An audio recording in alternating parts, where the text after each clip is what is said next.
नमस्कार, मैं हूं आपके साथ सोनिया चौहान। हमारे खास प्रोग्राम मसला में आप सभी का स्वागत है। हरियाणा में सियासी हलचल तेज होती नजर आ रही है। बुधवार को कई दिग्गजों ने अपना नामांकन दाखिल किया और इस बीच बता दें कि सभी हिसार की सीट पर सियासी दंगल दिलचस्प होता नजर आ रहा है, क्योंकि हिसार सीट पर चौटाला परिवार के ही 3 सदस्य चुनावी मैदान में एक दूसरे के खिलाफ ताल ठोक रहे हैं। बीजेपी से रणजीत चौटाला प्रत्याशी हैं, तो वहीं जेजेपी से नैना चौटाला और इनेलो से सुनैना चौटाला चुनाव मैदान में उतरी हैं। वहीं बात करें कांग्रेस की, तो यहां से कांग्रेस ने जयप्रकाश पर हिसार सीट से भरोसा जताया। वहीं जयप्रकाश पूर्व में हिसार से 3 बार सांसद चुनकर लोकसभा में पहुंचे। हालांकि सभी को लग रहा था कि कांग्रेस हिसार से चौधरी बीरेंद्र सिंह को टिकट दे सकती है, और लेकिन कांग्रेस ने जयप्रकाश पर भरोसा जताया है। वहीं सीट बंटवारे को लेकर कांग्रेस और बीजेपी दोनों ही दबे सुर में नाराजगी देखने को मिल रही है। और बता दें कि चौधरी बीरेंद्र सिंह के कांग्रेस से सीट न मिलने से वो नाराज नजर आए, उन्होंने नाराजगी जाहिर की। तो वहीं कुलदीप बिश्नोई बीजेपी से टिकट न मिलने से भी नाराज चल रहे हैं। अब देखने वाली बात ये होगी कि पार्टियों में जो नाराजगी चल रही है उसके चलते कांग्रेस या बीजेपी कैसे जीत की ओर बढ़ पाती है, और इनेलो और जेजेपी इन दोनों राष्ट्रीय पार्टियों को कहां तक टक्कर दे पाती है।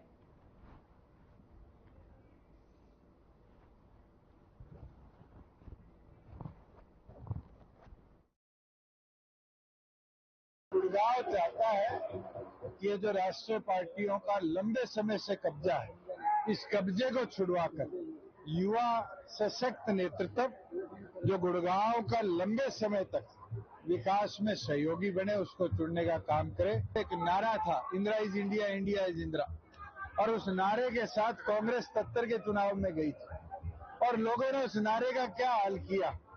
इंदिरा गांधी स्वयं हारी, कांग्रेस का सुपड़ा साफ हुआ, मोरारजी देसाई देश के प्रधानमंत्री बने। आज 400 पार के नारे का भी देश की जनता इसी तरह हिसाब लेगी। पूरे हरियाणा में आज एक पॉजिटिव माहौल नरेंद्र मोदी जी के प्रति है। जो हमारी डबल इंजन की सरकार ने काम किए हैं उसके प्रति पॉजिटिविटी है, और 10 की 10 लोकसभा की सीटें बहुत बड़े मैंडेट के साथ तीसरी बार नरेंद्र मोदी जी को प्रधानमंत्री बनाने का काम करेंगे। कमल के फूल खिलेंगे। जब सेनापति कमजोर हो जाता है तो लोग बगावत करते हैं, सूबेदार बगावत करते हैं। जब सेनापति कमजोर होता है तो भेड़ बकरियों का झुंड जो होता है वो बिना गडरी है कि जो उसकी स्थिति है सब जा रहे हैं ना। शैलजा उनकी सुन रही, कंवर आपके करण दलाल थे, उनके सबसे मजबूत साथी थे, उनके रिश्तेदार थे। अब तक का अगर सबसे ज्यादा कंट्रीब्यूशन था उनका था जो बंसीलाल के परिवार की टिकट काट दी। छोटू राम का बहुत बड़ा नाम था सर, छोटू राम का, उनके नाम के वो गीत गाते हैं, रोजमाला चढ़ाते हैं, उनके पोते का टिकट काट दिया। उन्होंने तो अपनी हट धर्मी से कांग्रेस को नाश कर दिया, जैसे राहुल गांधी ने उत्तर प्रदेश में नाश कर दिया, हुडा साहब हरियाणा में नाश कर दिया। वहीं चर्चा में हमारे साथ बीजेपी प्रवक्ता नेहा धवन हमारे साथ जुड़ गई हैं, और जेजेपी प्रवक्ता विभा पांडे जी हमारे साथ जुड़ गई हैं। कांग्रेस प्रवक्ता नीरज गुप्ता हमारे साथ जुड़ गए हैं, और इनेलो से अनुसूरा जी हमारे साथ जुड़ गई हैं।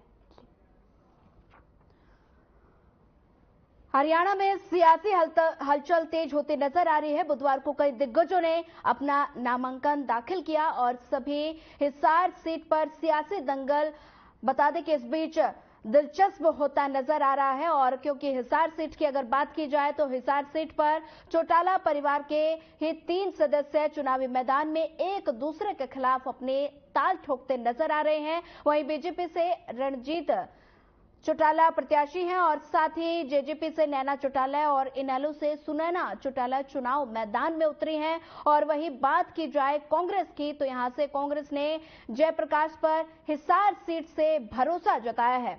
जयप्रकाश पूर्व में हिसार से 3 बार सांसद चुनकर लोकसभा में पहुंचे, और साथ ही सभी को लग रहा है कि कांग्रेस हिसार से चौधरी बीरेंद्र सिंह को टिकट दे सकती है, लेकिन कांग्रेस ने जयप्रकाश पर भरोसा जताया। और सीट बंटवारे को लेकर कांग्रेस और बीजेपी दोनों ही दबे सुर में दोनों की तरफ से नाराजगी देखी जा रही है, और चौधरी बीरेंद्र सिंह के कांग्रेस से सीट नाम मिलने से नाराज है। और वहीं कुलदीप बिश्नोई की अगर बात की जाए तो कुलदीप बिश्नोई बीजेपी से टिकट न मिलने पर नाराज चल रहे हैं। अंतर्कलह सभी पार्टियों में चल रही है। और वहीं अब देखने वाली बात ये होगी कि पार्टियों में जो नाराजगी चल रही है उसके चलते कांग्रेस या बीजेपी कैसे जीत की ओर बढ़ पाती है और इनेलो और जेजेपी इन दोनों राष्ट्रीय पार्टियों को कहां तक टक्कर दे पाएंगी। हिसार सीट पर चौटाला परिवार में जंग देखने को मिल रही है और चुनावी मैदान में एक दूसरे के खिलाफ सभी अपने ताल ठोकते नजर आ रहे हैं। बीजेपी से रणजीत चौटाला बता दें कि प्रत्याशी हैं और वहीं जेजेपी से नैना चौटाला और साथ ही इनेलो से सुनैना चौटाला मैदान में उतरी है। वहीं टिकट बंटवारे को लेकर अपनों में नाराजगी।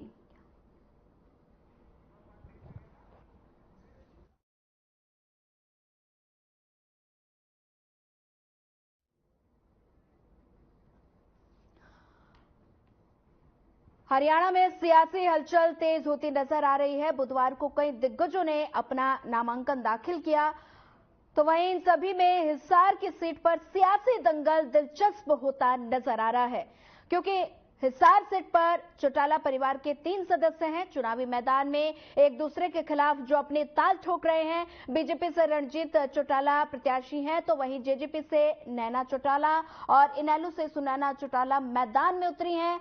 वहीं बात की जाए कांग्रेस की, तो यहां कांग्रेस ने जयप्रकाश पर हिसार सीट से भरोसा उन पर जताया है और जयप्रकाश की अगर बात की जाए तो वो पूर्व में हिसार से 3 बार सांसद चुनकर लोकसभा में पहुंची और हालांकि सभी को लग रहा था कि कांग्रेस हिसार सीट से चौधरी बीरेंद्र सिंह को टिकट दे सकती है, लेकिन कांग्रेस ने जयप्रकाश पर अपना भरोसा जताया है और साथ ही सीट बंटवारे को लेकर कांग्रेस और बीजेपी दोनों ही दबे सुर में दोनों की तरफ से नाराजगी देखने को मिल रही है। चौधरी बीरेंद्र सिंह के कांग्रेस से सीट न मिलने पर नाराज नजर आए हैं, तो वहीं कुलदीप बिश्नोई भी पीछे नहीं है। कुलदीप बिश्नोई भी बीजेपी से टिकट न मिलने पर उन्होंने भी अपनी नाराजगी कहीं ना कहीं व्यक्त की है और उसी के चलते कांग्रेस हो या बीजेपी कैसे जीत और आगे बढ़ पाती है दोनों के बीच, और या इनेलो और जेजेपी इन दोनों राष्ट्रीय पार्टियों को कहां तक टक्कर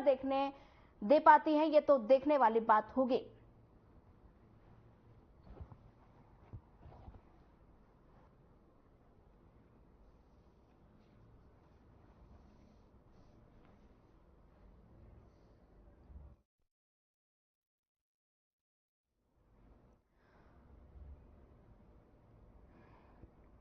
हरियाणा में सियासी हलचल तेज होती नजर आ रही है। बुधवार को कई दिग्गजों ने अपना नामांकन दाखिल किया और इन सभी के बीच हिसार सीट पर सियासी दंगल दिलचस्प होता नजर आ रहा है। और वहीं हिसार सीट पर चौटाला परिवार के 3 सदस्य हैं, क्योंकि इसलिए ये जो सियासी दंगल है और ज्यादा दिलचस्प होता नजर आ रहा है। चुनावी मैदान में एक दूसरे के खिलाफ अपने सभी प्रत्याशी अपने ताल ठोक रहे हैं, तो वहीं बीजेपी से रणजीत चौटाला प्रत्याशी हैं, तो वहीं जेजेपी से नैना चौटाला और इनेलो से सुनैना चौटाला चुनावी मैदान में उतर रही हैं। और साथ ही बात की जाए कांग्रेस की, तो कांग्रेस ने जयप्रकाश पर हिसार सीट से भरोसा जताया और साथ ही जयप्रकाश पूर्व में हिसार से 3 बार सांसद चुनकर लोकसभा में पहुंचे, क्योंकि सभी को लग रहा था कि कांग्रेस हिसार से चौधरी बीरेंद्र सिंह को टिकट दे सकती है, क्योंकि कांग्रेस ने जयप्रकाश पर भरोसा जताया है। वहीं सीट बंटवारे को लेकर कांग्रेस और बीजेपी दोनों ही दबे सुर में दोनों की तरफ से नाराजगी देखी जा रही है। चौधरी बीरेंद्र सिंह कांग्रेस सीट से ना मिलने से नाराज चल रहे हैं, तो वहीं अगर कुलदीप बिश्नोई की बात की जाए तो कुलदीप बिश्नोई बीजेपी से टिकट ना मिलने पर उनमें नाराजगी देखी गई है। और अब देखने वाली बात ये होगी कि पार्टियों में जो नाराजगी चल रही है उसके चलते कांग्रेस हो या बीजेपी कैसे जीत और बढ़ पाती है, जीत की ओर बढ़ पाती है। वहीं इनेलो और जेजेपी इन दोनों राष्ट्रीय पार्टियों को कहां तक टक्कर दे पाएगी, ये तो वक्त ही बताएगा।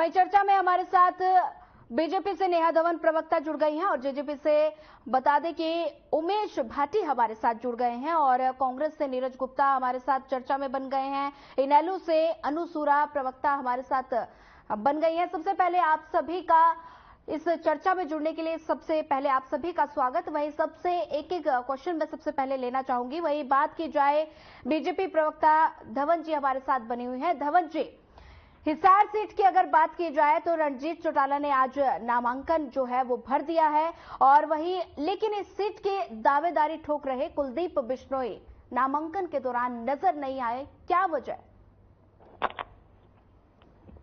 देखिए, ऐसा कुछ भी नहीं है। इसमें बाल की खाल निकालने की मुझे नहीं लगता कि कोई जो बात रहेगी, क्योंकि जो भी संगठन का कार्यक्रम रहता है उस कार्यक्रम के अलावा भी बहुत से काम संगठन जो है विभिन्न जो हमारे वरिष्ठ नेता हैं या विभिन्न कार्यकर्ता हैं उनको लगाती है। तो ऐसा है कि कुलदीप जी को संगठन ने कोई और जिम्मेदारी दे रखी होगी, इसलिए जो है जितने भी वरिष्ठ हमारे नेता थे, चाहे वो डिप्टी स्पीकर साहब रहे हों, रणजीत चौटाला जी के साथ में रहे, कमल गुप्ता जी वहाँ थे, माननीय मनोहर लाल जी पूर्व मुख्यमंत्री वहाँ थे, झांसी के विधायक वहाँ थे, ऐसे सभी तमाम कार्यकर्ता जो मैं स्वयं भी वहाँ पर थी आज उस नॉमिनेशन में, क्योंकि मेरी भी लोकसभा क्षेत्र जो है वो हिसार है। तो उसके बाद देखिए, सबकी अपना अपना एक दायित्व रहता है, अपना एक कार्य क्षेत्र रहता है। उसके बाद नामांकन कराने के बाद जो है अन्य कामों में भी कार्यकर्ता जो है बिजी रहते हैं। तो इसमें कोई भी राजनीतिक एंगल मुझे नहीं लगता देखने की आवश्यकता है, क्योंकि आपने देखा कि पिछले दिनों अभी एक दिन पहले ही जो है आदमपुर की रैली रही और उस आदमपुर की रैली में इतना भव्य स्वागत रणजीत चौटाला जी का किया गया और कुलदीप जी ने जो शब्द उस रैली में कहे आपने भी सुने, जनता ने भी सुने, हम सब ने सुने। कितने मन के साथ जो है वो भव्य बिश्नोई जी और कुलदीप जी रणजीत चौटाला जी के लिए जो है वो समर्थन में खड़े हैं और भारतीय जनता पार्टी के साथ खड़े हैं, नरेंद्र मोदी जी के इस लक्ष्य को पूरा करने के लिए खड़े हैं और इसमें कोई भी एंगल राजनीतिक नेगेटिव नकारात्मक एंगल नहीं देना चाहिए। ठीक है धवन जी, लौटेंगे आपके पास। हमारे साथ गुप्ता जी बने हुए हैं। गुप्ता जी, रणजीत चौटाला के नामांकन से कुलदीप बिश्नोई की दूरी पर आप क्या कहेंगे? देखिए, कुलदीप बिश्नोई पहले कांग्रेस के नेता थे और हमारी कांग्रेस पार्टी में काफी सालों तक रहे। उन्होंने पार्टी बनाई, उसका बाद में कांग्रेस पार्टी ने मत कर दिया। अब उनकी क्या वो टिकट के चक्कर में अपने बीजेपी जितवाने के लिए, भव्य बिश्नोई को जितवाने के लिए बीजेपी में चले गए। अब उनकी इच्छा तो थी कि उनको टिकट मिले, लेकिन बात यह है ना, वो जो पहले कांग्रेस छोड़ के गए थे वो ईडी सीबीआई के डर से गए थे। तो अब उन पर प्रेशर इतना है, वो टिकट कैसे मांगेंगे? क्योंकि बीजेपी में तो सिर्फ दो ही आदमी चलती है, अमित शाह और मोदी जी की या ईडी सीबीआई की। अब वो कुछ बोल तो सकते नहीं, लेकिन उनकी अपनी जगह जगह कमेंट करना उनकी व्यथा खुद उनको चेहरे से पता चल रहा है कि मजबूरी में काम कर रहे हैं। लेकिन सर जब देखने को मिलेगा, मैं उनको अच्छी तरह जानता हूं, हमारी पार्टी के सिपाही रहे हैं, वो जब कहीं भी पलड़ा पारी देखते हैं वहीं चले जाते हैं। जब कांग्रेस से बीजेपी में चले गए, बीजेपी से फिर कांग्रेस में आ गए, फिर तो बीजेपी में चले गए, इनकी कहानी चलती रहेगी। अब उनको हिसाब से टिकट नहीं मिली तो इसका भुगतान बीजेपी को करना पड़ेगा। ठीक है, बने रहिए हमारे साथ। हमारे साथ लगातार इनेलो से अनु जी बनी हुई हैं। अनु जी, कुलदीप बिश्नोई का रणजीत चौटाला के नामांकन से नदारद दिखना, आप इसको किस तरह से देखती हैं, किस नजरिए से? जी देखो, हालांकि होने ना होने से कोई फर्क नहीं पड़ता, लेकिन मैं ये कहूंगी कि जो इन्होंने कल रैली की थी वो भी एक फॉर्मेलिटी थी।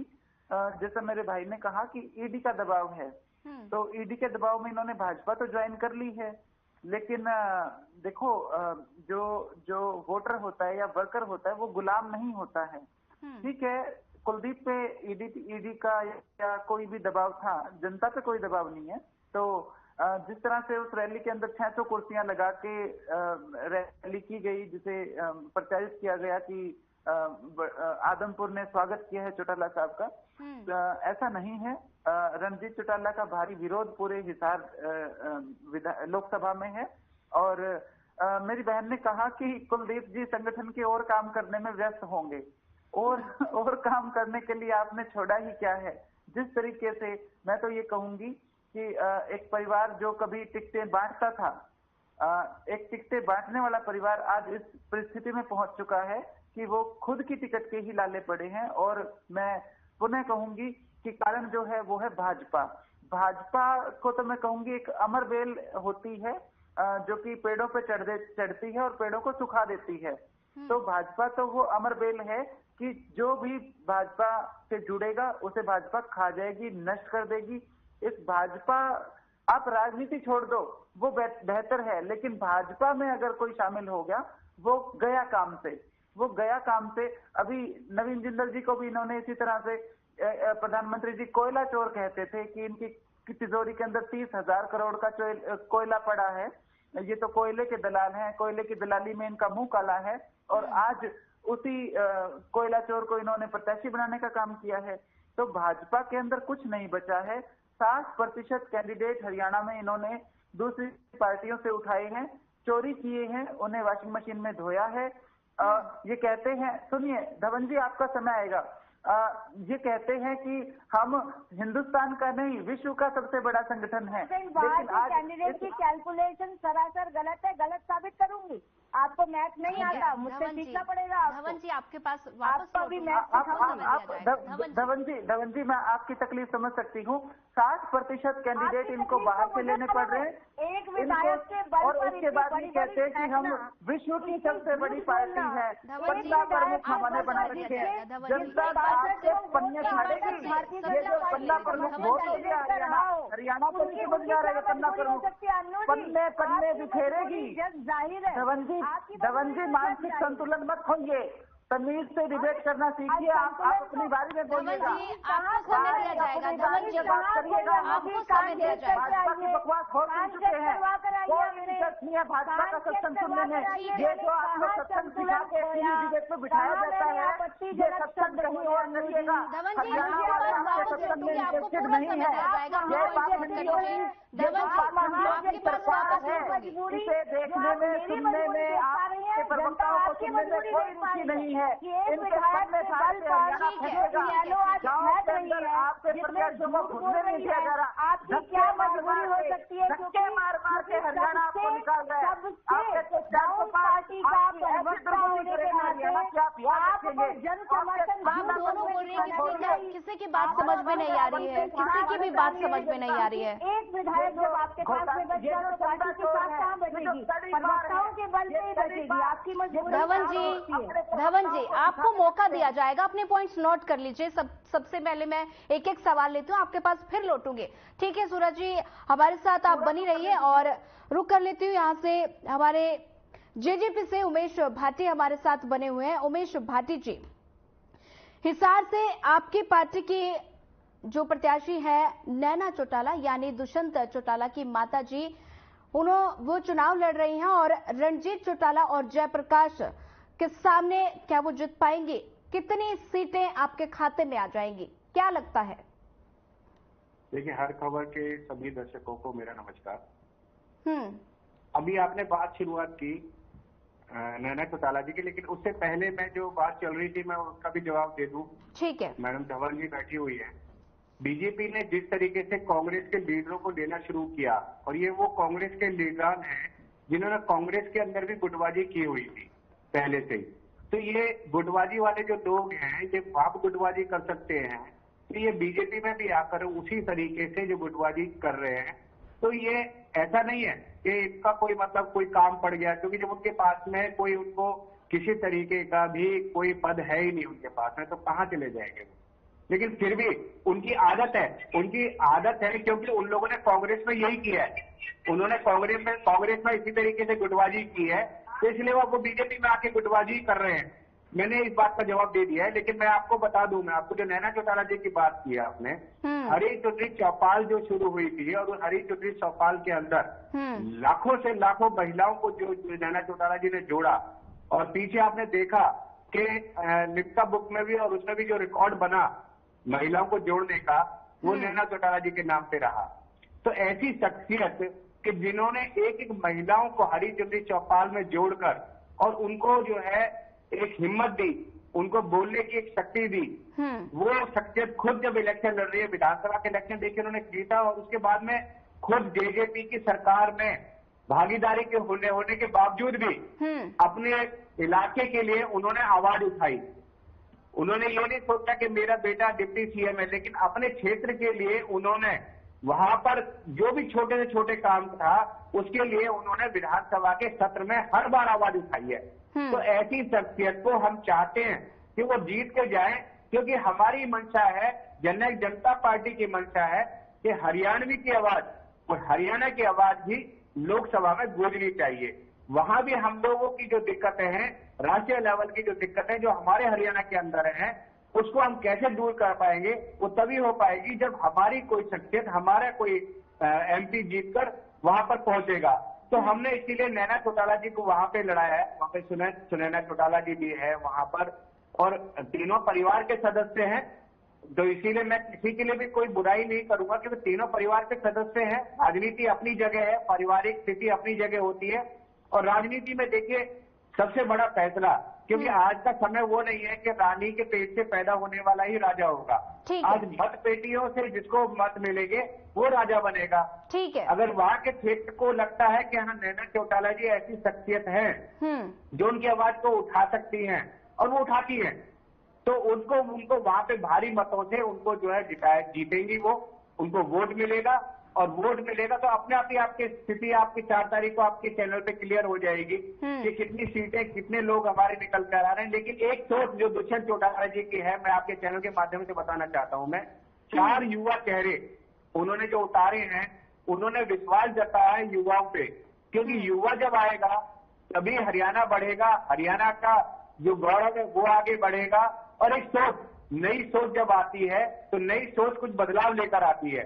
तो 4, चाहे वो राहुल माजिलपुरिया है, चाहे नलिन हुड्डा है, चाहे वो सागवान जी है, इस तरीके से 4 जो ऐसे चेहरे जो 35-36 साल की उम्र के हैं उनको उतारा है, और महिला के रूप में नैना चौटाला जी को उतारा है। तो मेरा मानना है कि इतना दमखम कम से कम जननायक जनता पार्टी ने तो दिखाया, जबकि सब लोग कहते थे कि जननायक जनता पार्टी के पास में तो हो सकता है कि इनको लड़ने के लिए लोग ही ना मिले, लेकिन 10 की 10 सीटें अगर सबसे पहले किसी ने घोषित की तो वो बीजेपी के बाद में वो जननायक जनता पार्टी ने घोषित करी। और सारे के सारे जितने भी उतारे हैं वो दमदार कैंडिडेट हैं, और कार्यकर्ता पूरी मजबूती से इनके साथ लगा हुआ है। आज फरीदाबाद में भी दुष्यंत चौटाला जी ने खुद आकर जो है नामांकन भरवाया है नलिन चौटाला का, नलिन हुड्डा का, और गुड़गांव के अंदर राहुल माजिलपुरिया का, वहां पे जो है दिग्विजय चौटाला जी ने वहां पे उनका नामांकन भरवाया, और ये प्रक्रिया शुरू हो चुकी है। जल्दी 10 के 10 अपने जो है नामांकन भरेंगे और हम मजबूती से इलेक्शन लड़ेंगे। ठीक है भाटी जी, इस चर्चा को आगे बढ़ाएंगे, लेकिन उससे पहले एक वक्त तो चला एक छोटे से ब्रेक का। ब्रेक के बाद फिर जल्द होगी मुलाकात।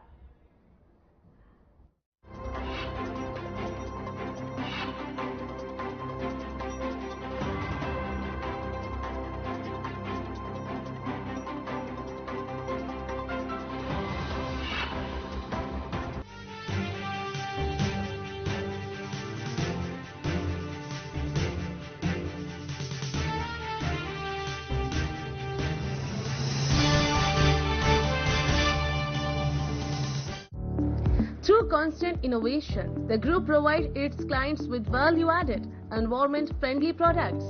We are committed to provide quality products and services at optimum cost with the continuous improvement in the quality management system. Producing high-value paper, making us India's largest producer of branded papers, fine papers and packaging broad segments. Focused on customers in all our operations. Hence, extensive investments are made towards people and people practices. KRPL world's leading eco-friendly paper from agro residue. मेरे एक vote से पिछले 10 साल में 10 करोड़ से भी ज्यादा गृहिणियों को सस्ती रसोई गैस मिली, और अब मेरे ही वोट से उस हर रसोई तक 5 से सस्ती गैस पहुंचेगी। ये मोदी की गारंटी है, और मेरी गारंटी, कमल का बटन दबाएं, भाजपा को जिताएं। नमस्कार दोस्तों, हम सभी जानते हैं मोर हमारा राष्ट्रीय पक्षी है। इसके अलावा हिंदू संस्कृति और ज्योतिष शास्त्र में भी मोर पंख का खास महत्व है। कहते हैं मोर के पंखों में देवी देवताओं और 9 ग्रहों का वास होता है।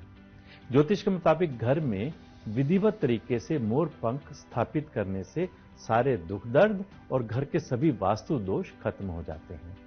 इसके अलावा रंग बिरंगे मोर पंख हमें ये भी सीख देते हैं कि हमारा जीवन भी इसी तरह के रंगों से भरा पड़ा है, कभी खुशी के रंग तो कभी गम के रंग। लेकिन क्या ये आप जानते हैं कि भगवान राम पर एक मोर ने कर्ज चढ़ा दिया था, जिसे उन्होंने अगले जन्म में उतारा। दोस्तों, ऐसा कहा जाता है कि वनवास के दौरान माता सीता को पानी की प्यास लगी। राम जी ने चारों ओर इधर उधर देखा, उन्हें दूर दूर तक जंगल ही जंगल दिख रहा था। उन्होंने जंगल देवता से प्रार्थना की और कहा कि हे जंगल देवता, हमें पानी की ओर जाने का रास्ता बताइए। थोड़ी देर में एक मोर आया और उसने राम जी से कहा, प्रभु चलिए, मैं जलाशय तक आपका मार्गदर्शक बन जाता हूं, लेकिन रास्ते में कोई भूल चूक होने की संभावना है। राम जी ने पूछा, वो क्यों? मोर ने कहा, प्रभु मैं तो उड़ता हुआ जाऊंगा और आप चलते हुए, ऐसे में आप रास्ता भटक सकते हैं, इसलिए मैं रास्ते के बीच बीच में अपना मोर पंख निशानी के लिए छोड़ता जाऊंगा। उसका पीछा करते करते आप जलाशय तक पहुंच जाएंगे। दोस्तों, सच बात यह है कि मोर के पंख एक विशेष समय और एक खास मौसम में ही बिखरते हैं। अगर वो अपनी इच्छा के विरुद्ध पंखों को बिखेरेगा तो उसकी मृत्यु हो जाती है, और वही इस मोर का भी हुआ। आखिर में जब मोर अंतिम सांस ले रहा था तो वो कहता है कि मैं कितना भाग्यशाली हूं कि जो सारी दुनिया की प्यास बुझाते हैं, ऐसे प्रभु की प्यास बुझाने का मुझे सौभाग्य मिला। मेरा जीवन धन्य हो गया, अब मेरी कोई भी इच्छा शेष नहीं रह गई। इस पर श्री राम ने मोर से कहा कि मेरे लिए तुमने जो मोर पंख बिखेर कर मुझ पर जो कर्ज चढ़ाया है, मैं उस कर्ज को अगले जन्म में जरूर चुकाऊंगा। उसके बाद अगले जन्म में भगवान राम ने कृष्ण का अवतार लिया और अपने सिर पर मोर पंख धारण किया। आप भी मोर में प्रभु राम और श्री कृष्ण के दर्शन कर सकते हैं और साक्षात मोर पंख को अपने मंदिर में सजाकर आशीर्वाद प्राप्त कर सकते हैं। मैं पिछले हफ्ते जयपुर जिस स्थान पर गया, वहां कम से कम 200 मोर थे, जिनके साथ रहने का आनंद और सौभाग्य मुझे मिला। इसलिए सारी जानकारी एकत्र करके आपसे साझा की है। आप भी जब कभी मोर को देखें तो ओम नमो भगवते वासुदेवाय मंत्र बोलकर ये अनुभव कर सकते हैं कि आप भी साक्षात कृष्ण जी के दर्शन कर रहे हैं। सच में ये मोर पंख इतना भी सुंदर ना होता, कृष्ण, अगर ये तेरे सिर पर ना सजा होता। नमस्कार।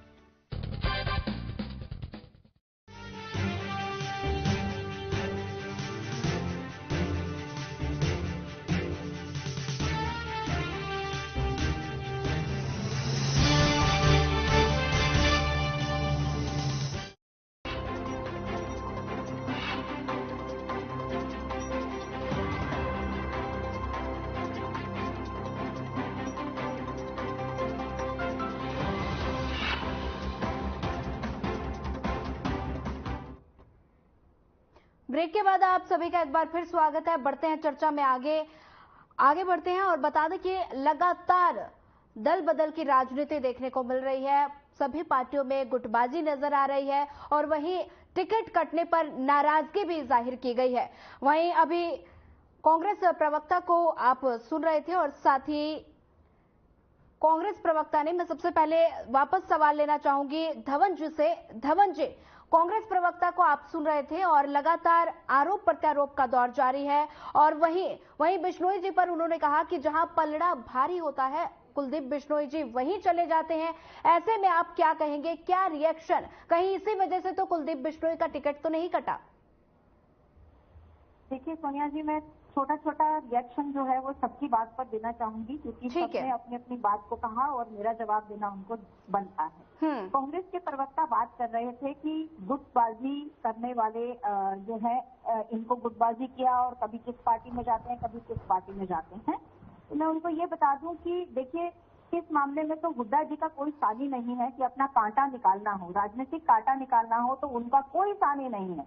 उन्होंने रणदीप सुरजेवाला जी का कांटा निकाला जींद उपचुनाव में, कुमारी शैलजा जी का कांटा अब निकल जाएगा सिरसा के चुनाव में, लोकसभा के चुनाव में, और कुलदीप बिश्नोई जी के साथ, चाहे अशोक तंवर जी के साथ और चाहे अन्य जितने बड़े बड़े नाम मैं आपके सामने लूं जो चाहे वो चौधरी वीरेंद्र सिंह जी क्यों ना हो, जब वो पार्टी छोड़कर आए थे तो वो हुड्डा जी के साथ ही उनका कलह कलेश था, जिसको छोड़कर वो भारतीय जनता पार्टी में शामिल हुए थे।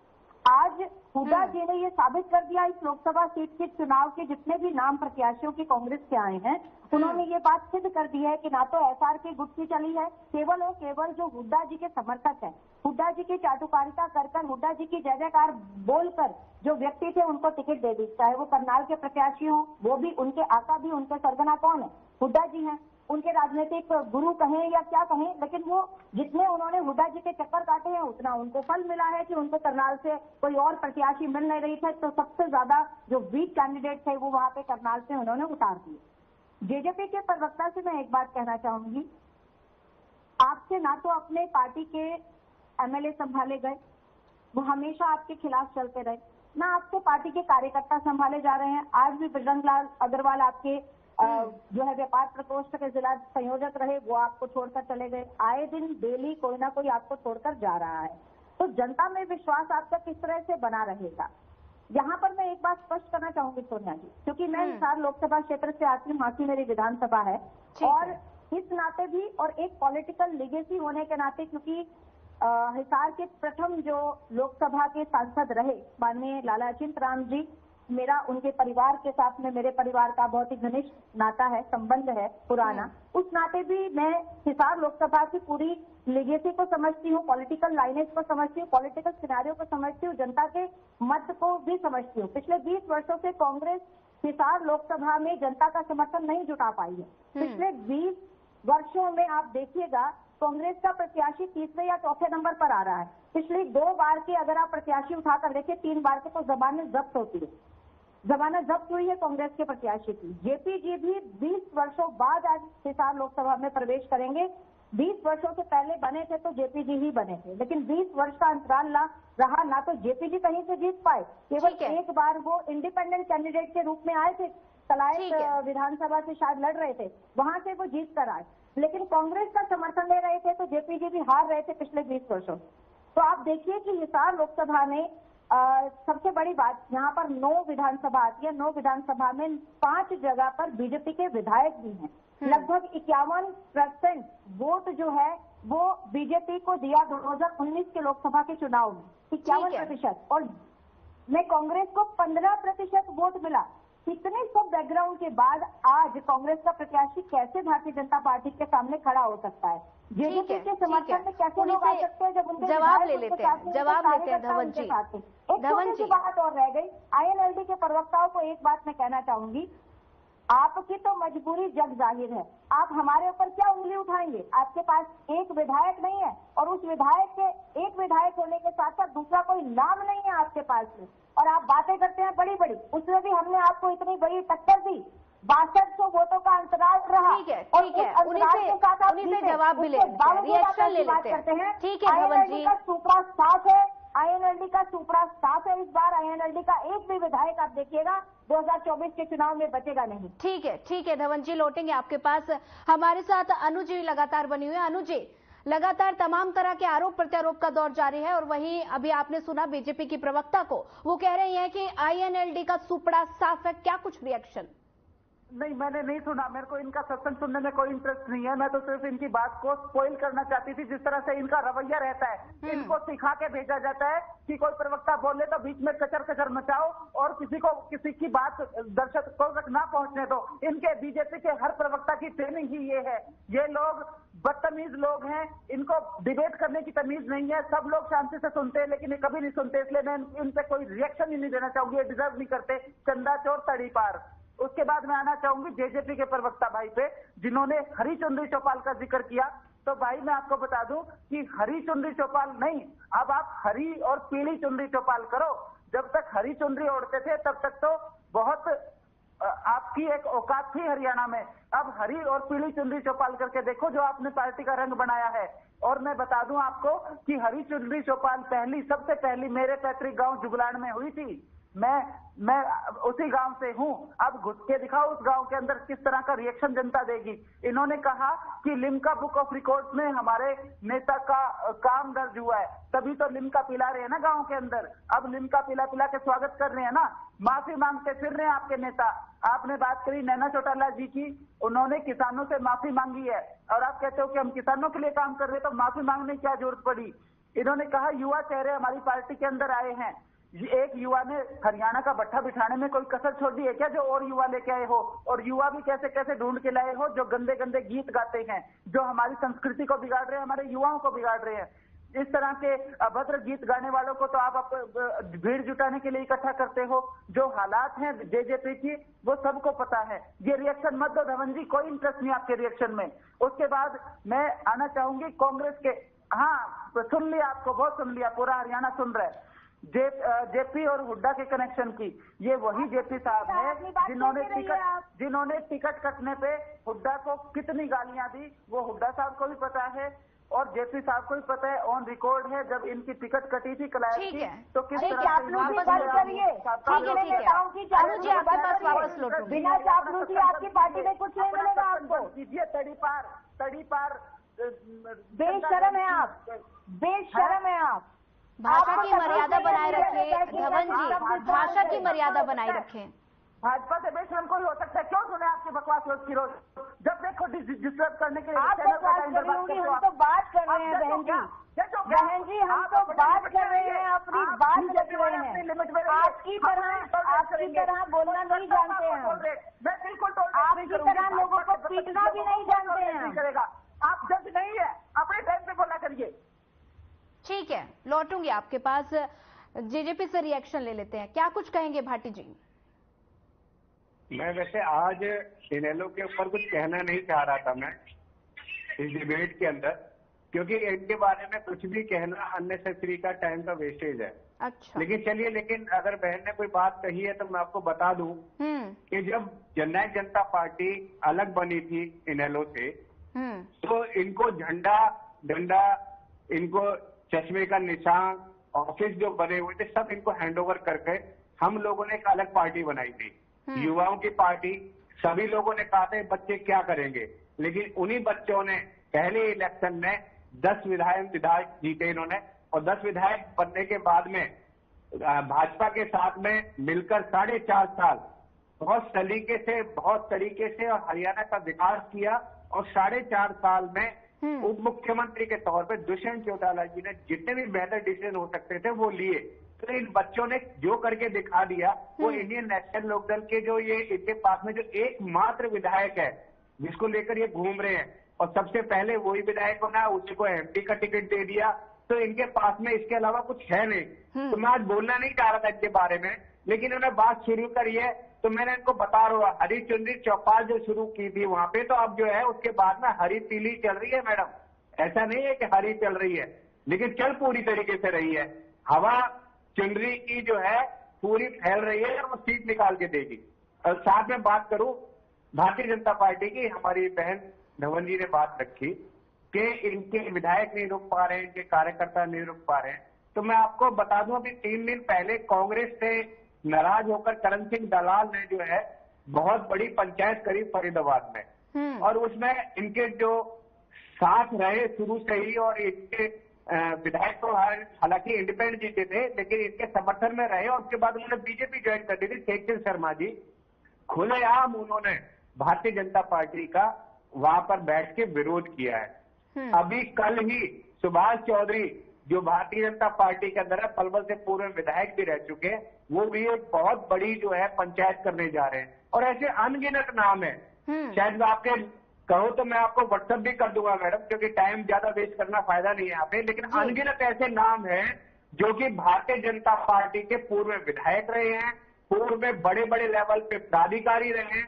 आज वो लोग खुल के भारतीय जनता पार्टी का विरोध कर रहे हैं। हमारी तो क्षेत्रीय पार्टी है, हरियाणा की पार्टी है, हरियाणा की पार्टी में अगर 100 आदमी है उसमें से 5 आदमी जाते हैं तो आपने हल्ला मचा दिया।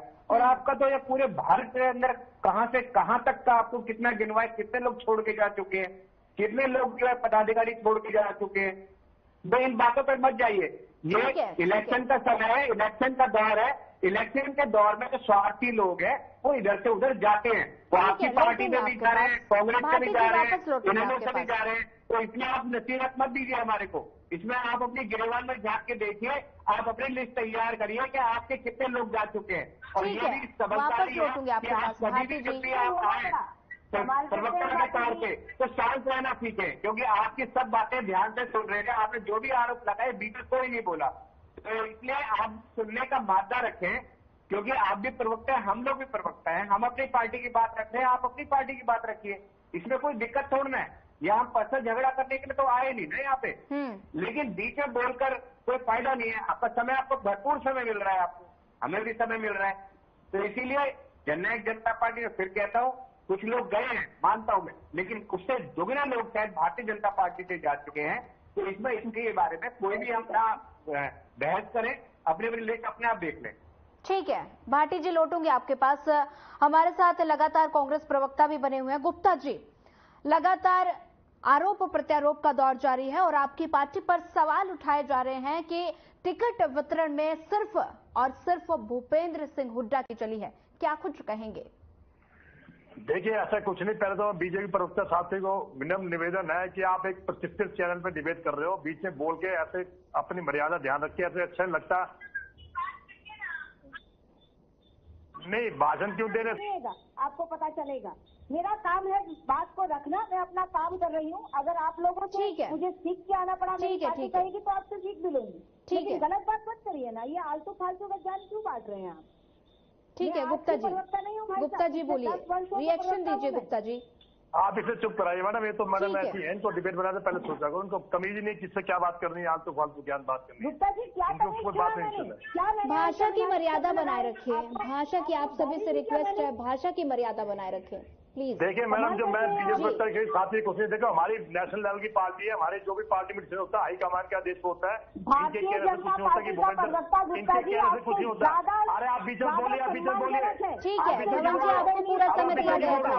धवन जी, आपको पूरा समय दिया गया था, लेकिन आप उनको पर्सनल अटैक करने के लिए बंद करिए ना। हर बंदा आकर आपको हिदायत दे रहा है। कमाल है, जब मैं चुपचाप सुन रही हूँ फिर किससे बीच में बोल रहे हैं? ये मैडम हरेक से बिड़ती है। घर से लड़कियां आई है क्या? ये घर से लड़कियां आई है, हरेक से बिड़ती है। अरे क्या कर रहे हैं भाई साहब, आप अपनी बात रखिए ना। धवन जी, आपको पूरा समय दिया जाएगा। धवन जी, उनकी बात पूरी करिए। मुझसे पर्सनल अटैक बंद करें। ठीक है, मैंने सुन तो लिया। फिर अगली बात क्यों कह रहे हैं? ठीक है ठीक है धवन जी, आपको पूरा समय दिया जाएगा। अपने पॉइंट नोट कर लीजिए। कभी कभी नहीं बैठती हूँ मैं, दिन भर में 5 डिबेट्स में बैठती हूँ, नेशनल डिबेट्स में। आपकी तरह नहीं कभी कभी बैठती हूँ मैं। आप अपनी बात रखिए। आप ठीक है, प्लीज पर्सनल मत होइए प्लीज। आप अपने कांग्रेस ठीक है, आप सभी से निवेदन है, पर्सनल मत होइए। कमल हांडा जी हैं, एक आपकी कवि सम्मेलन चला देती हैं बैठकर डिबेट्स में। ठीक है धवन जी, आपको पूरा समय दिया जाएगा। धवन जी, उनसे रिएक्शन ले लीजिए जी। बोलिए गुप्ता जी। देखिए, कांग्रेस पार्टी एक नेशनल पार्टी है। इनकी तरह छोटी पार्टी नहीं। बीजेपी तो अब नेशनल पार्टी बनी है। 2 सीटों की पार्टी हुआ करती थी। इसलिए इन पे मैं क्या कमेंट करूंगा। हमारी पार्टी में जो डिसीजन होता है हाईकमान पे होता है। हाईकमान के अनुसार मीटिंग रहती है। अब ये फिर पीछे डाल के फिर पीछे बोल रही है। देखो फिर पीछे बोल रही है, कमाल है इनका। मैडम ऐसा करो, इनको बुलवा दो, हम तीनों चुप हो जाते हैं। गुप्ता जी, अपनी बात पूरी कीजिए। देखिए, जो भी पार्टी होते हैं, सीईसी की मीटिंग होती है, उसमें डिसाइड होता है कौन लड़ेगा कौन नहीं लड़ेगा। सब ऊपर नहीं पड़ता कैंडिडेट किसको टिकट मिली किसको नहीं। 90 टिकट है, टिकट 4 से 2,000 2,500 होते हैं, हर एक को तो टिकट मिलेगी नहीं। ये तो पार्टी का पर्सनल मैटर है, पार्टी का इंटरनल मैटर है। किसको टिकट दे, कौन ग्राउंड लेवल पे मजबूत है उसको टिकट दी जाएगी ना। इनको क्या मतलब है? हमारे भूपेंद्र सिंह हुड्डा जी चलती है, उसकी चलती है। मैं कहूँ जी अमित शाह और प्राइम मिनिस्टर मोदी की चलती है, मान जाएंगे क्या? अब इनकी चलती है क्या? तो मैं कह रहा हूँ अपनी पार्टी पे ध्यान दे। बाकी चुनाव का वक्त बताएगा कौन किससे भारी है। ये हमें जनता पे छोड़ देना चाहिए। जनता चुनेगी कौन सा पार्टी ने अच्छा काम किया। पिछले इनके 10 साल के रिकॉर्ड देखा जाएगा, हमारा भी देखा जाएगा और दूसरी पार्टी उनका भी देखा। जनता वोट देगी। जनता जनार्दन भगवान है। जनता से अपील करूंगा, आप किसी पार्टी को वोट देने से पहले उसको तोले, नापे, तोले, फिर वोट करें। ये जो भी सरकार बनेगी, जो भी सरकार बनेगी, देश की भलाई के लिए बनेगी, हरियाणा की भलाई के लिए बनेगी। हरियाणा में इनका हाल देखिए। हरियाणा में बीजेपी सरकार ने और जनपद सरकार ने इनकी 5 साल के 10 साल के तहत कोई ऐसा नहीं है जो हड़ताली कर्मचारी इन पे कर्मचारी पे हड़ताल पे ना गया हो। कोई ऐसा कर्मचारी जिनको पीटा ना हो, चाहे आंगनबाड़ी हो तो डॉक्टर को दे। साढ़े 700 किसान के हत्यारे आज हमें उपदेश दे रहे हैं। अरे उनकी आत्मा ढूंढेगी तुम्हें, और तुम्हारे लोगों को तो गांव में देने से मना कर दिया। उनकी आत्मा ढूंढेगी, तुम्हें श्राप दे रही होगी, तुम साथ ही जीत जाओगे, और तुम्हें गांव में घुसने दिया जा रहा, आप यहाँ उपदेश दे रहे हो। तो मैं जनता से अपील करूंगा, ऐसे धोखेबाजों से सावधान रहो। ये पार्टी चोर करने वाली पार्टी है, ये पार्टी चुराती है, तोड़ती है। आज जैसे मेरी बहन ने कहा कि भाई हमारे जो जिंदल जितन को चोर 30,000 करोड़ का चोर बोलते रहे, कोयला चोर बोलते रहे, ये सत्ता की इतनी भूखी है, इनका कोई दीनमान नहीं है, उनको अपनी पार्टी में ले लिया। आप चंडीगढ़ उदाहरण देखिए, एक छोटी सी मेयर पार्टी के लिए क्या घपला मचाया, हरियाणा हाई कोर्ट को संज्ञान लेना पड़ा, और इनकी तू तो हुई, फिर भी इनको शर्म नहीं है। आपने एक ताजा एग्जाम्पल दिया, मोदी जी कहते हैं जिससे लिया धंधा उससे लिया चंदा, जिसको भी धंधा है निधि उससे लिया चंदा। आप मैं उसको ताजा यूके की रिपोर्ट आई है, इनकी वैक्सीन कोविशील्ड की मैं रिपोर्ट बताता हूं, आज मैं बोलना नहीं चाहिए फिर भी बोलता हूं ताकि बीजेपी पर अच्छा विज्ञान हो। कोविशील्ड में कहते हैं हम फ्री वैक्सीन देंगे, हमने सब कुछ कर दिया। जर्मनी से यूके से क्या रिपोर्ट आई है, उसके साइड इफेक्ट कितने हैं, खून के थक्के जम रहे हैं, हार्ट फेलियर हो रहे हैं, उससे मोदी ने आज तक नहीं बोला। मोदी जी वोट में बरेली में बोल रहे हैं फ्री वैक्सीन देंगे, फ्री वैक्सीन देंगे। अरे भाई जो मौत हो रही है इनका बचारा कौन? अब मोदी जवाब देंगे। हर प्रॉब्लम की नेहरू जी को जिम्मेदार मांगते थे, अब कोरोना वैक्सीन के जो साइड इफेक्ट हो रहे हैं उनके लिए मोदी जिम्मेदार नहीं है। अब मोदी जिम्मेदार नहीं है इस बात के लिए।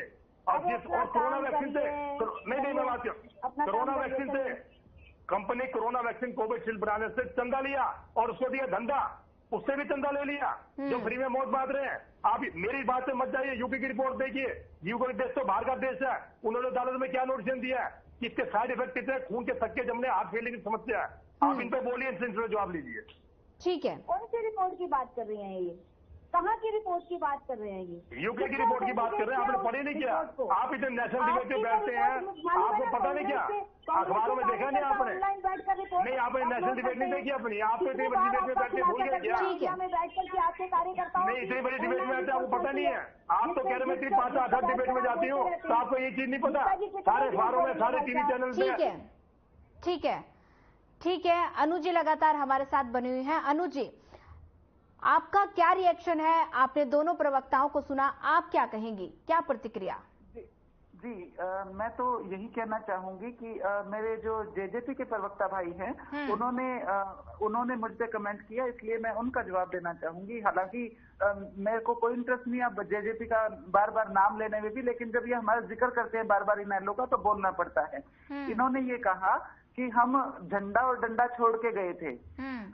झंडा और डंडा छोड़ के आप लोग गए थे और आपने जिस तरीके से बीजेपी के साथ सेटिंग करके 10 सीटें ले ली, उसके बाद आपका झंडा और डंडा ना तो बड़ौदा उपचुनाव में दिखाई दिया, ना एलनाबाद इलेक्शन में दिखाई दिया, ना एलनाबाद में बाई इलेक्शन हुआ था, उसके बाद तीसरा बाई इलेक्शन हुआ आदमपुर में। वो झंडा और डंडा छोड़ गए थे तो आपका कभी फिर उठा भी नहीं झंडा और डंडा, वो खत्म ही हो गया। अब आप उसके बाद पहली बार इलेक्शन में उतरे हो तो आपको झंडे और डंडे तो पब्लिक दिखा रही है, किसानी का झंडा और इतना बड़ा डंडा जिस तरीके से धक्के मार के आपको गांव से निकाला जा रहा है, ये झंडा और डंडा तो अब आपको लोग दिखा रहे हैं। जिस तरीके से आप असामाजिक आप घोषित कर दिया गया है जजपा वालों को। और फिर इन्होंने कहा कि बच्चों ने नई पार्टी बनाई, 3-3 मन के बच्चे रह रहे क्या? वो तो पिछले इलेक्शन में इमोशनल ब्लैकमेल कर गए कि बच्चे छोटे छोटे हैं और पिताजी हैं मतलब बाहर है नहीं। अरे लोगों की भी आंख मिच गई थी, ये 3-3 मन के बोरे ये बच्चे रह रहे हैं क्या? क्यों पब्लिक को बेवकूफ बना रहे हो? क्या बचपना है इनमें? ये बड़े शातिर हैं, गठबंधन करते वक्त इनका बचपना कहाँ चला जाता है? ये कहते थे हम जमुना पार करेंगे, हम ब्याह मोदी का फोटो खट्टर की, और उसके बाद उस खट्टर की गोदी में जा बैठे। ये बच्चे हैं? अरे बोलते हुए सोचिए, ये किस एंगल से आपको बच्चे दिखाई दे रहे हैं? भाटी जी मेरे को तो हंसी भी आती है जब आप इनको बच्चे कहते हो, तो थोड़ा सोच के बोला जी। और जो बात करी इन्होंने डंडे और झंडे की, इनेलो के झंडे से ही निकले थे, इतना ऊपर की तरफ मत थूको, ऊपर नहीं थूकना चाहिए अपना। अनु जी ठीक है, वापस लौटूंगी आपके पास। जेजेपी से वापस फिर से सवाल ले लेते हैं। लगातार भाटी जी मुस्कुरा रहे हैं और उनसे सवाल ले लेते हैं कि भाटी जी, हाई प्रोफाइल सीट है, ऐसे में बीजेपी और कांग्रेस में गुटबाजी की खबरें लगातार सामने आ रही हैं, क्या इसका फायदा जेजेपी को मिलेगा? और पहले अपनी बहन जी का जवाब दे दूं मैं। हमारे बुरा मत मानना, हमारे कहावत है खिसियानी बिल्ली खंबा नोटे। तो आपकी जो खिसियानी, जो आपकी जो मुस्कुराहट है, वो मैं समझ रहा हूँ। मैं एक विधायक 2% सिर्फ वोट परसेंटेज, तो ये अपने आप में बहुत है कुछ बताने के लिए। और ये डिफरेंस 10 विधायक और 1 विधायक में सबको दिखता है। तो इसमें मेरे बोलने से कोई फर्क नहीं पड़ता है, ठीक है जी। तो इसमें कोई वो बड़ी बात नहीं है। तो इसीलिए मैं मुस्कुरा रहा था, मैं जो है, क्योंकि बात को सुनकर मुझे बहुत अच्छा लग रहा था कि इन्होंने बात रखी कि उसी डंडे से निकले हैं। मैंने तो नहीं कहा हम वहां से नहीं निकले हैं, मैंने तो कहा है कि हम डंडा झंडा देकर आए हैं, तो इसका मतलब वहीं से तो निकले हैं। तो हमारे पूर्वज तो हैं, तो हम देवीलाल जी की बात को अगर आगे बढ़ा रहे हैं तो इसका मतलब हमारे पूर्वज देवीलाल तो है ही है ना। तो इसमें हमने कभी ऐसा मना तो नहीं किया। इन्होंने कहा भाजपा के साथ मिलकर इन्होंने जो है 10 विधायक ले लिए, ऐसा तो कहीं भी नहीं हुआ। गठबंधन हुआ पोस्ट गठबंधन, प्री गठबंधन नहीं था। बहुत क्लियर कर दूं मैं, भाजपा का और जदपा का प्री गठबंधन नहीं था, लेकिन मैंडेट नहीं मिला था किसी को भी, तो हरियाणा को दोबारा से इलेक्शन में न जाना पड़े, इसीलिए जदपा ने भाजपा को सपोर्ट किया। और जो हमने अपने काम थे वो हमने अपने काम गिनवाए। जो हमारी प्रवक्ता बैठी हुई है बीजेपी की, वो अपने काम गिनवा रही है, हमने उनके काम नहीं गिनवाए, उन्होंने हमारा कुछ नहीं किया, ठीक है। तो अब बात यहाँ आ जाती है कि क्या आपको नहीं लगता कि गुरु कहते हैं गुरु गुड़ रह गया और चेला शक्कर हो गए, तो ये भी तो कहावत हरियाणा की है ना। तो आप लोग तो वही अटक गए एक विधायकी पे, और आप लोग वही अटक गए 2% पे, और वही एक विधायक आपने एमपी तो उतार दिया। इतना बड़ा रिस्क ले लिया, मुझे समझ नहीं आ रहा कि आप उसकी राजनीति खत्म करने के चक्कर में हो सब लोग। लेकिन सच्चाई है कि है ही इनके पास एकमात्र आदमी, अब एक डाला भाटी जी, ठीक है। तो कहीं ना कहीं जहां भी विधायकी में, एमपी में, वो तो जिला परिषद की बात करें तो वहां भी चाहते थे उनको भी वहां भी खड़ा कर देते, लेकिन इसके अलावा इनके पास में कुछ नहीं है। और ठीक है भाटी जी, फाइनल कमेंट ले लेती हूँ सबसे। 35 साल का युवा माना जाता है, कभी 35 साल का बूढ़ा नहीं माना जाता। तो ये युवा चेहरे थे, युवा चेहरों ने आगे युवा चेहरों को उतारा है। और आप देखना कि प्रतिशत कितना हमारा आता है, कितना प्रतिशत इनका आता है। ठीक है भाटी जी, एक बार धवन जी से फाइनल कमेंट ले लेते हैं। धवन जी, फाइनल कमेंट। सहमत हूँ भाटी जी, आपने क्या खूब कहावत कही, खिसियानी बिल्ली खंबा नोच से वो ऊपर से लेकर नीचे तक साफ दिखता है। बिल्कुल सही बात कही आपने, सटीक बात कही। अगर आप प्रवक्ता हैं, आपका काम है बोलना, ना कांग्रेस का प्रवक्ता बात करना चाहता है, ना INLD का प्रवक्ता बात करना चाहते हैं, तो यहाँ करने क्या आए हैं? मिठाई खाने तो आए नहीं है। दूसरी बात यह है कि देखिए, विकास के नाम पर भारतीय जनता पार्टी ने हमेशा से वोट मांगा है। भ्रष्टाचार के खिलाफ हमारी लड़ाई रही है।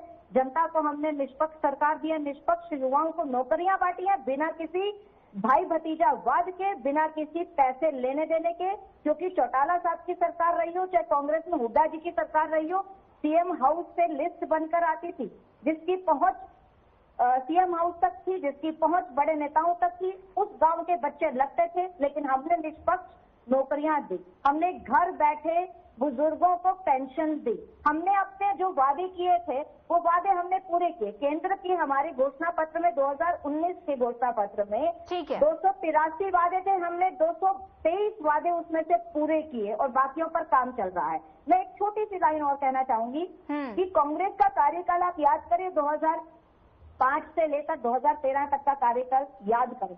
हुड्डा जी के समय में पूरा त्राहिमा मचा था सिक्योरिटी के नाम पर, पुलिस विभाग के नाम पर। मैं हासिल से आती हूँ, दिन रात गोलियां चलती थी, दिन रात फिरौती मांगी जाती थी। समय का अभाव है धवन जी, समय का अभाव है, समय का अभाव है। आपको यहाँ रोकना चाहूंगी।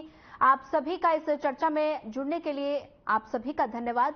वहीं बता दें कि लगातार हरियाणा में जो लोकसभा चुनाव है, सभी पार्टियां अपने दमखम के साथ मैदान में उतरी हैं और सभी सियासी दंगल के बीच, जो बता दें कि सियासी दंगल के बीच सभी पार्टियों ने अपने दमखम के साथ मैदान में उतरी हैं और ये मामला अभी दिलचस्प होता नजर आ रहा है। वहीं गुटबाजी देखने को मिल रही है, नाराजगी भी जाहिर की जा रही है और इसी को लेकर आरोप प्रत्यारोप का दौर जारी है। लगातार दल बदल की राजनीति चल रही है और ये तो अब साफ हो पाएगा 4 जून को ही, जब सत्ता पर कौन काबिज होगा और कौन ऊंट किस करवट बैठेगा, ये तो वक्त ही बताएगा। नमस्कार।